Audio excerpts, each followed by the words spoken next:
अब बच्चों, जैसा कि हमने बस की यात्रा के लेसन को हमने अच्छे से पढ़ लिया है और उसे समझ भी लिया है। अब हम उसका एक्सरसाइज यानी कि उसे हमें लिखना कैसे है।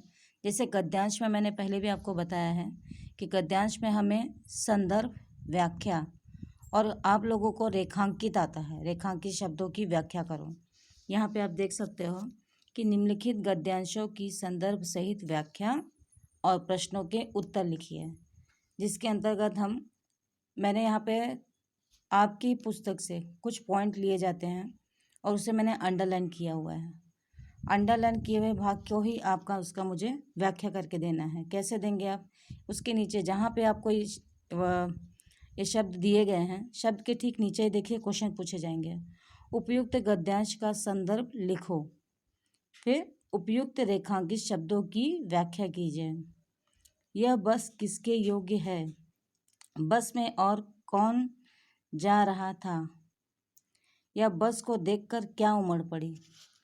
अब इसी में बच्चों जितना जो रेखांकित अंश है उसी में से क्वेश्चन आपको पूछे जाएंगे और उसी क्वेश्चन के आपको आंसर भी आपको उसी अध्याय में, मतलब उसी गद्यांश में, जैसे इसी में आपके क्वेश्चन के आंसर भी छुपे जो हमने पहले देखा है। ये रेखांकित है ना, इसी रेखांकित से ही आपको क्वेश्चन आंसर पूछे जाएंगे। तो आप उसे इस प्रकार से देखेंगे। जैसे संदर्भ, प्रस्तुत गद्यांश हमारी पाठ्यपुस्तक बसंत भाग 3 के बस की यात्रा से लिया गया है। इसके रचयिता हरिशंकर परसाई जी हैं। अब यहाँ पे बच्चों आ गए रेखांकित अंशों की व्याख्या। जैसा मैंने आपको प्रश्न पूछा है, तो प्रस्तुत गद्यांश में लेखक बस की दशा को देखकर आस्था से उमड़ जाती है। वह निर्जीव वस्तुओं को सजीव की कल्पना करते हैं और उसके जर्जर अवस्था को बूढ़ा, जिसकी अवस्था काम करने की नहीं है, की बात करता है। अर्थात बहुत ही अनुभव का निशान उस पर देख भी रहे हैं, हम देख सकते हैं।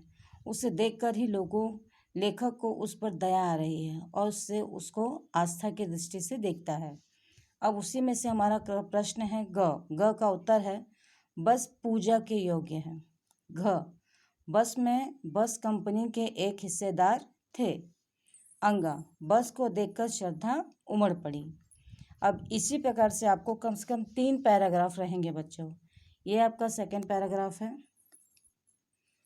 यहाँ पे ठीक उसी प्रकार से मैंने क्वेश्चन दिए हैं और ये आपका उत्तर है। संदर्भ में आप हर जगह पे उपरोक्त या पूर्वत ये डालना अनुचित होगा, क्योंकि हम जब किसी संदर्भ को बताते हैं तो उसमें थोड़ा सा हमें ये भी बताना होता है कि लेखक कहना क्या चाहता है। तो वो बच्चों हमें संदर्भ इसीलिए कभी भी पूर्वता नहीं छोड़ना है। ये कविता में किया जा सकता है, लेकिन ये गद्यांश में नहीं किया जा सकता। यहाँ है रेखांकित अंशों की व्याख्या और ठीक उसी प्रकार से प्रश्न और उसके उत्तर। अब ये तो हुआ हमारा गद्यांश। अब गद्यांश के बाद बच्चों आता है शब्दार्थ। जैसे इस शब्द यहाँ पे आपकी किताब में भी आपको दिया गया है कि शब्द और अर्थ, तो वो शब्दार्थ तो हैं, लेकिन कुछ शब्द ऐसे हैं बच्चों जिन्हें हमें थोड़ा नज़दीकी से यानी और ध्यान से देखना होगा। जैसे आपने डाकिन देखा है तो चुड़ैल और डायन होता है। श्रद्धा का आस्था है। वयोवृद्धि का वृद्धावस्था। सविनय का मतलब होता है नम्रता। अवज्ञा का अर्थ होता है अनादर।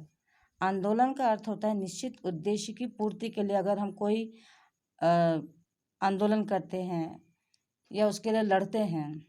लड़ने का अलग अलग तरीका होता है। एक शांति से बैठ जाना और एक होता है कि जैसे हम मारपीट करें या वो, लेकिन एक निश्चित उद्देश्य के लिए। आपका उद्देश्य सही होना चाहिए। लुभावने, मन को मोहने वाला। इत्तेफाक, संयोगवश। अत्येष्ट यानी अंतिम क्रिया होता है बच्चों। फिस का अर्थ होता है पदचर या हवा निकल जाना। उत्सर्ग यानी बंधन से मुक्त करने की क्रिया। इसी प्रकार से आपका है प्रयाण यानी मौत के लिए तैयार। इत्मीनान यानी तसल्ली, संतुष्ट। हाजिर यानी उपस्थिति। सफ़र यानी यात्रा और हिस्सेदार यानी साझेदार। गजब का होता है आश्चर्य।